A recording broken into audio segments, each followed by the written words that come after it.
Bapak, Ibu, Saudara-saudari, mari kita hening sejenak untuk mendengarkan sabda Tuhan.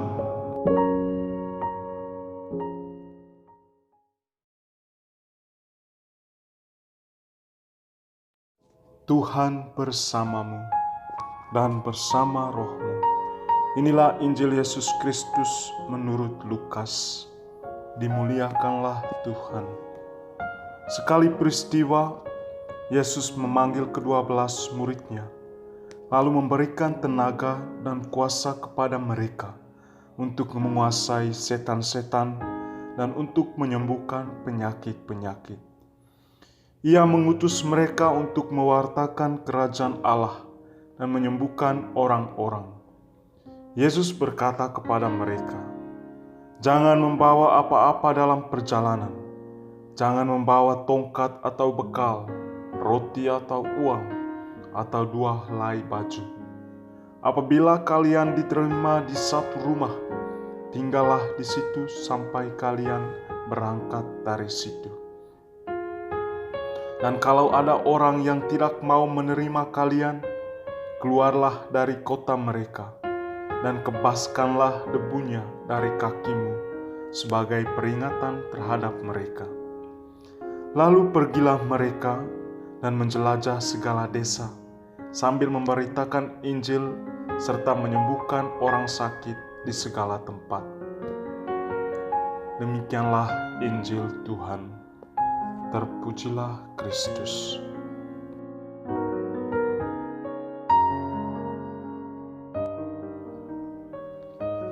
Bapak, Ibu, Saudara-saudari, umat beriman yang terkasih dalam Tuhan.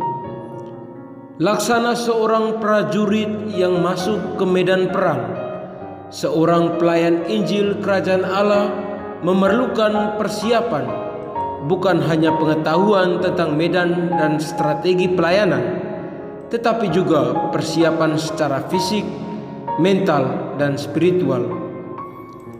Untuk itu, ketika Yesus mengutus ke-12 muridnya, Yesus memberikan pembekalan agar murid-muridnya siap menanggung semua risiko pelayanan yang mungkin dihadapi. Beberapa persiapan penting yang perlu dimiliki seorang pelayan termuat dalam bacaan Injil Lukas pada hari ini. Bapak, Ibu, Saudara-saudari yang dikasihi Tuhan, melayani memiliki risiko. Risiko menghadapi orang banyak dengan berbagai latar belakang, tantangan atau penolakan. Kemungkinan pelayanan membawa kita pada penderitaan karena ditolak. Tuhan Yesus tidak memberikan perlindungan khusus agar kita dapat melakukan segala pekerjaannya dengan mulus tanpa tantangan. Ketika Tuhan Yesus memanggil ke-12 muridnya untuk diutus, ia tahu bahwa murid-muridnya akan menghadapi berbagai macam masalah. Orang-orang yang menderita berbagai penyakit, kerasukan setan, dan orang-orang yang menolak berita yang mereka kabarkan akan dihadapi oleh mereka. Selain menghadapi tantangan, murid-murid pun perlu memenuhi kebutuhan hidup mereka. Pemenuhan akan kebutuhan mereka tergantung sepenuhnya dari orang-orang yang menyambut kehadiran dan mempercayai apa yang diberitakan oleh mereka. Mencukupkan diri dalam segala kondisi dan situasi adalah hal yang harus mereka atasi. Semua ini menjadi harga yang harus murid-murid bayar sebagai utusan Yesus. Pada saat itu, mereka harus bisa menjadi murid yang beriman dan taat pada perintah guru mereka. Ya, sebab jika mereka tidak beriman, bagaimana mungkin mereka mengajar orang beriman? Jika mereka tak mampu menjadi murid, bagaimana bisa mereka mendorong orang lain menjadi murid Tuhan? Diutus dan diperlengkapi dengan kuasa dan tenaga, itulah yang terjadi atas murid-murid Yesus. Oleh karena medan pelayanan begitu berat, maka Yesus memberikan kepada mereka kuasa dan tenaga. Dengan kuasa dan tenaga dari Yesus, murid-muridnya mampu mengatasi berbagai masalah dan tantangan.